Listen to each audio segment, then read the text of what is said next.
Hey, I just wanted to make a little bit of a follow-up video to a previous cutting video I'm going to post of me using the 6000 series on this little patch. Bottom of my yard. It mainly consists of turf type tall fescue, some, Kentucky bluegrass, various other northeast species. And it's relatively sparse. It's not irrigated. Pretty bumpy.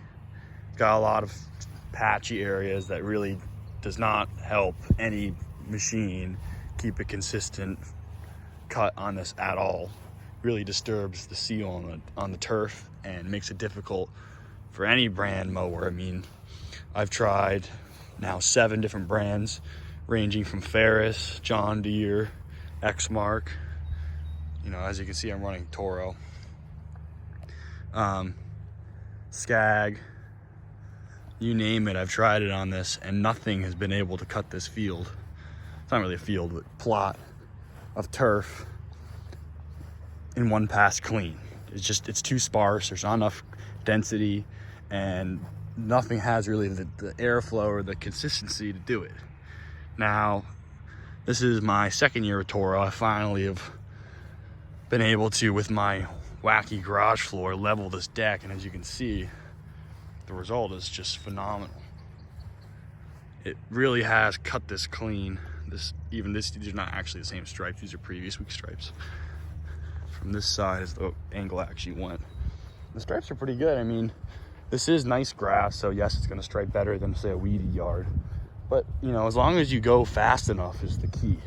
If you have a deck that's raked correctly, and you go fast enough, that draw from the rear is going to actually pull that grass in the direction of your movement. So you speed it up a little bit without, sacrificing too much of a cut, you'll get a little bit better stripe. You go slow, it's going to make it stand up a little bit straighter. So it just depends on what you want. But it does do a good job striping, pretty respectable. I'd say it's solid. Better than most. But it really shines as the cut quality is just immaculate.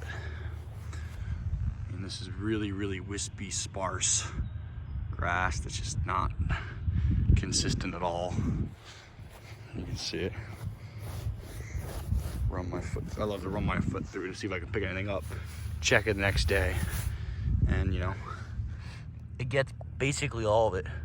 Nothing comes out of nowhere the next day, and it honestly disappoints me, because when I used to run my velocity deck, I could cut it really often because the grass would get tall pretty quickly, because that mower kind of lays it over a little more than this.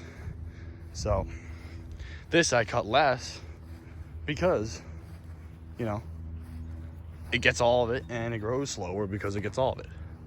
So it saves me time just in every way imaginable. Really, really valuable. And I really want to get this information out here because there's just not a lot on Toro out there.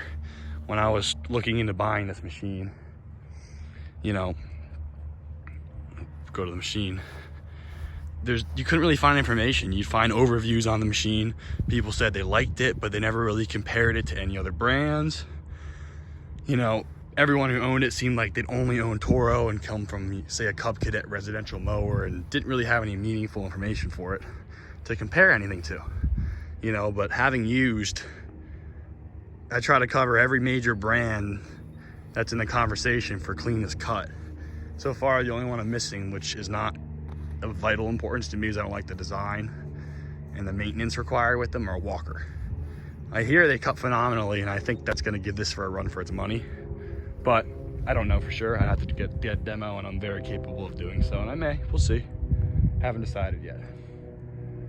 But up until this point, Skag, Exmark, doesn't matter.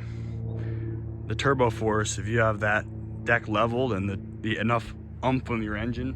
I got a 921V, 31 horse Kawasaki. I don't think I've ever bogged it down once. I can't remember a time. Doesn't bog down. It's a little thirsty, but does not bog down ever. And, it's nice not to worry about that. It really is. So productive.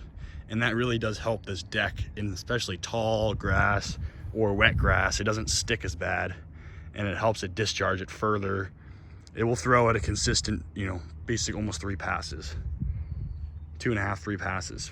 So, but you know, it's just, it really is a great mower. The wheels I do like.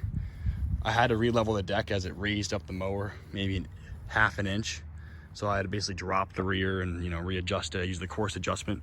You can actually move the entirety of that deck height assembly to get a larger adjustment if you run out of room in your actual adjustment pins or shafts, whatever you want to call them. So, but yeah, you know, it really is just phenomenal.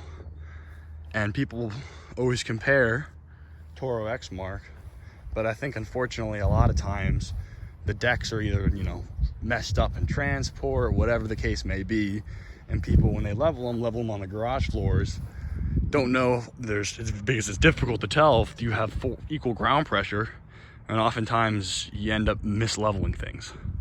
So you think it's good, but it's actually wrong. And that can skew perspectives because you're like, well, I just leveled it, so I know it should be cutting at peak performance. So in reality, you've leveled it on an uneven surface, therefore it's not going to be. So, you know, it's just something to consider. And it's something that I battle all the time until my most recent technique, which I've considered posting on, I will consider posting on. But, you know, I definitely think it's important to get this information out here and to show people what this deck is capable of. Now, it will cut this clean on weeds as well. I could probably get a video for you guys on a weedy yard, but it does cut insanely well in weedy yards as well, which is a big major flaw with Exmark. So it is something that is nice that the Toro is able to do, given its slightly different deck design compared to an Exmark, you know. So something to think about, and appreciate the time.